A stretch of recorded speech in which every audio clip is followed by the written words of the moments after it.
Hi, thanks for coming to the interview today. It's nice to meet you. Well, thank you.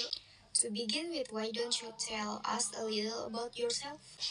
Okay, yeah, I've always been interested in teaching in a language program like this, and I graduated with a degree in English and psychology 8 years ago. Yeah, and then I landed my first job overseas in Japan. Oh, wow, that's pretty impressive. What did you do there? What kind of work? Well, I worked full time for a private language school in Tokyo for the first 2 years, and then I found a job at a community college. Oh, really? So, exactly what did you do in your work there then? Well, I taught English and culinary arts. You taught cooking classes? Well, I know it sounds like an unusual combination, but I completed a program in culinary arts before I got my uh, English and psychology degrees. Oh, wow, you've done a lot, haven't you? So, what exactly, how did you teach and what exactly did you do? Well, many of my students wanted to become chefs in restaurant or they want to start their own restaurant.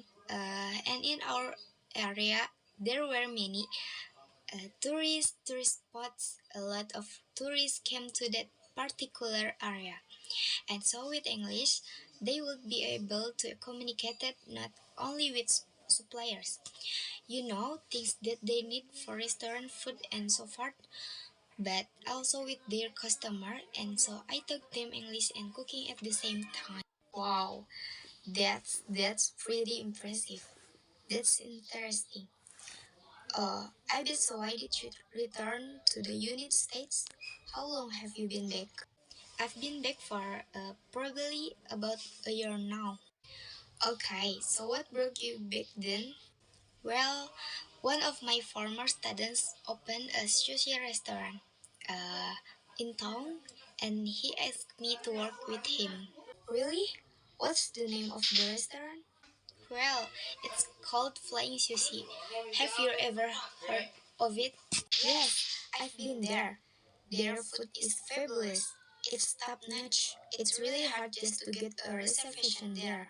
I know, and I worked there 2 week nights, and then so 2 night a week you're working there still. Right.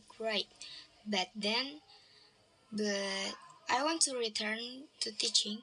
I've also been working as a therapist at a treatment center for teenagers struggling with depression and other mental health disorders.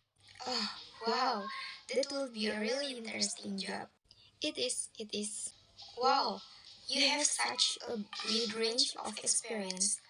To be honest, we have 15 people who are applying for this position. You've got quite a background, but why don't you tell me their reasons why you would be the best person for this? First of all, I understand that different students have different learning styles, and for that reasons, I have used iPads, video, music, cooking, drama, role plays, and games to reach every student. That and second, I have a background in academic and psychological counseling and advising, skills that are often needed, in working with international students. Yeah, that could be really useful. Yeah, so many of them struggle with emotional turmoil, homesickness. Yeah, coming to a new place. Right, so making the transition can be very overwhelming and good. So, what would you say would be a third reason? And finally, I speak four different language. Four? Wow! What language do you speak? Well, I speak Spanish, Portuguese, and Japanese at an advanced level, and I also speak Arabic at an intermediate level. That's very impressive. You do have an impressive resume. Ah, Thank you. What we are doing, we are going to have 2 rounds of interviews, and we will contact you on Friday and let you know whether or not you'll be coming back for the second round of interviews. Okay, it's been really nice meeting you, and thank you for your time.